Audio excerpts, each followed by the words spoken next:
ആത്മീയ അതീന്ദ്രിയ ജ്ഞാന പഠന വിഭാഗം.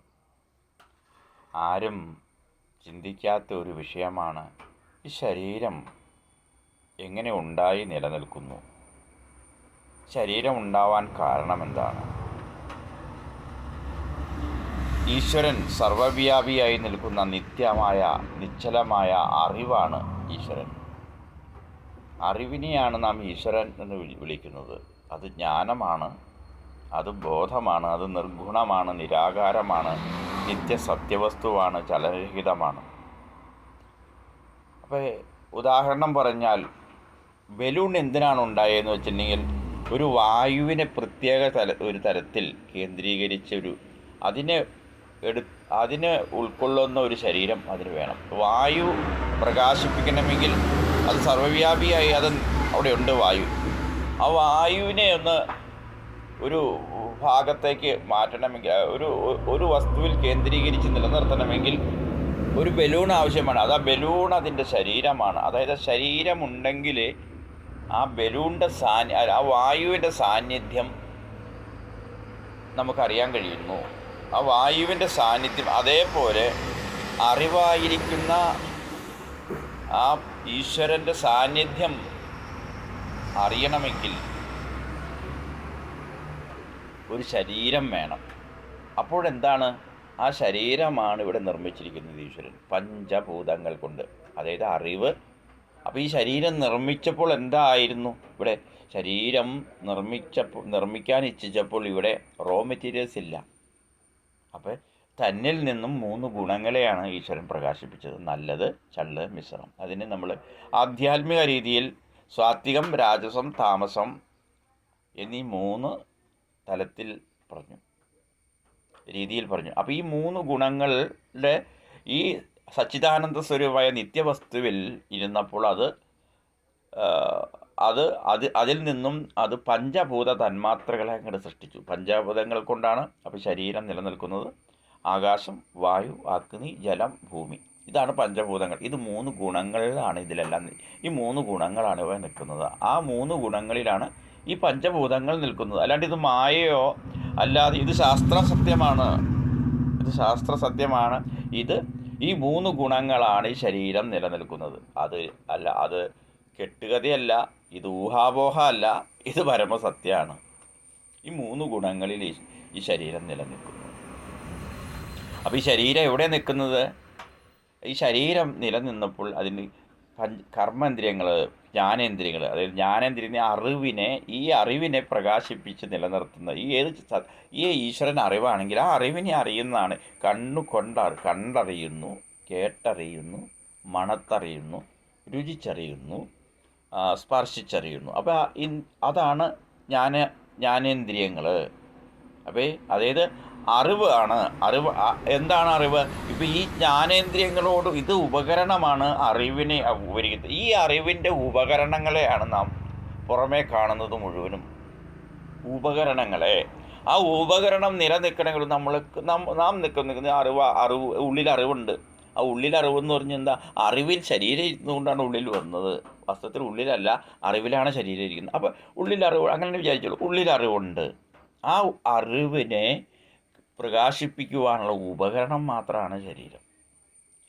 അപ്പോൾ ആ അറിവാണ് ഈശ്വരൻ. അപ്പോൾ സകലതും അറിവാണ്, ഈശ്വരനാണ് എന്നുള്ള അതാണ് അതീന്ദ്രിയ ജ്ഞാനം കൊണ്ട്. അപ്പോൾ അതിനെ കാണാൻ കഴിയില്ല, വായുവിനെ കാണാൻ കഴിയുമല്ലോ, പക്ഷെ ബലൂനെ കാണാം. അതേപോലെ അറിവാണ് ഈശ്വരൻ. അറിവിൽ ശരീരം ഇരിക്കുമ്പോൾ, ഓരോ ശരീരത്തെ കാണുമ്പോൾ അവിടെ ഈശ്വരൻ്റെ സാന്നിധ്യത്തെ നമുക്ക് കാണാം. ഈശ്വരൻ അദൃശ്യഭാവത്തിൽ, അതായത് അതിന് ദൃശ്യമല്ലാത്തതിനെ കാണാൻ കഴിയാത്തപ്പോൾ എന്ത് സംഭവിക്കുന്നു?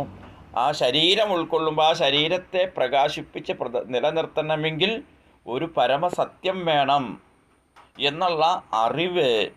ആ അറിവാണ് അതീന്ദ്രിയ ജ്ഞാനം. അത് ഇന്ദ്രിയങ്ങൾ കൊണ്ടുള്ള അറിവല്ല, അത് അറിവിൻ്റെ കണ്ണ്, അറിവിൻ്റെ അറിവായ അറിവ് കൊണ്ട് അറിയുന്നതാണ് അതീന്ദ്രിയ ജ്ഞാനം.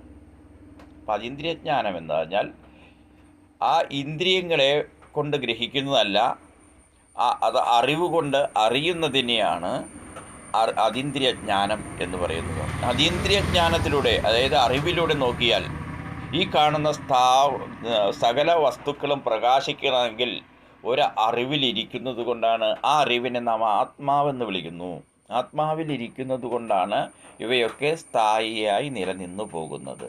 അപ്പോൾ ഓരോ ശരീരങ്ങൾ വന്നപ്പോഴോ ആ ശരീരത്തിന് ഒരു പേരിട്ടു. പട്ടി ശരീരം, മനുഷ്യ ശരീരം, മൃഗശരീരം, പുഷ്പശരീരം, പുല്ല് ശരീരം.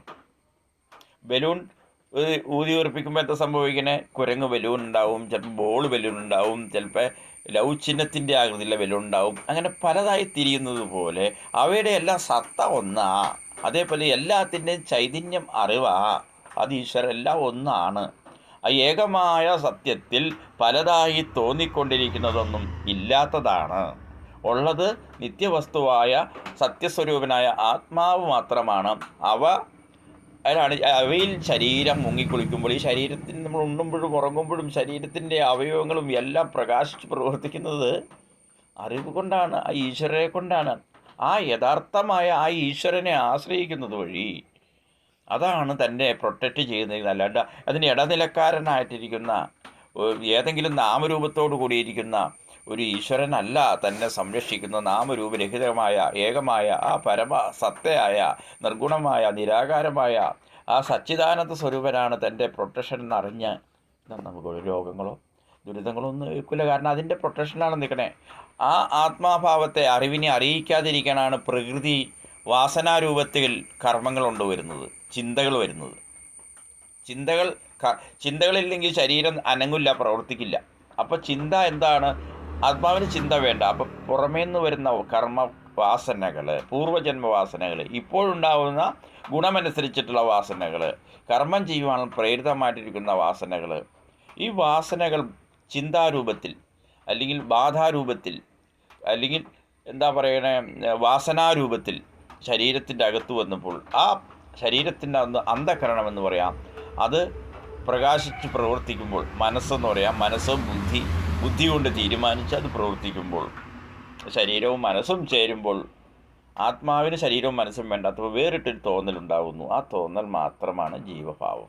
ജീവഭാവം വാസ്തവത്തിൽ ഈ ബലൂൺ വാസ്തവത്തിൽ ഇല്ലാത്തതാണ്.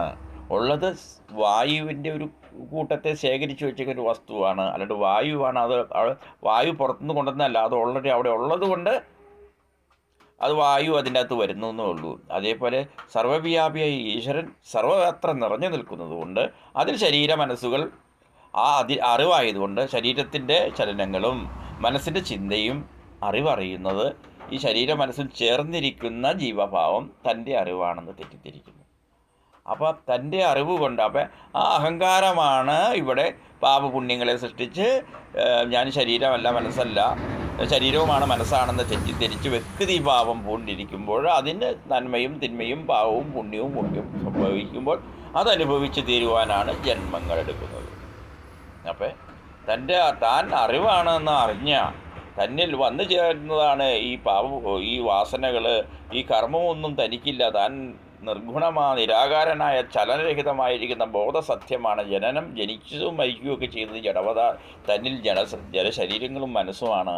ഞാൻ അവയല്ല, ഞാൻ അനക്കം പറ്റി നിൽക്കുന്ന നിശ്ചലമായിട്ടിരിക്കുന്ന ചലനരഹിതമായിരിക്കുന്ന ആത്മഭാവമാണെന്നറിഞ്ഞ് അങ്ങനെയാണ് ധ്യാനിക്കുന്ന എൻ്റെ സ്വരൂപമാണത്.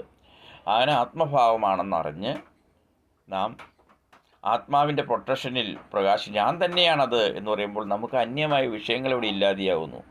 നമ്മൾ ആനന്ദം അനുഭവിക്കുന്നു, ദുരിതങ്ങൾ മാറുന്നു, രോഗങ്ങൾ മാറുന്നു.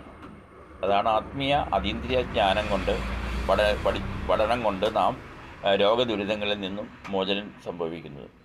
ഈ കൂടുതൽ അറിയാൻ നമുക്ക് നേരിട്ട് ബന്ധപ്പെടാം. ആത്മീയ അതീന്ദ്രിയ ജ്ഞാന വിഭാഗം. ശരി.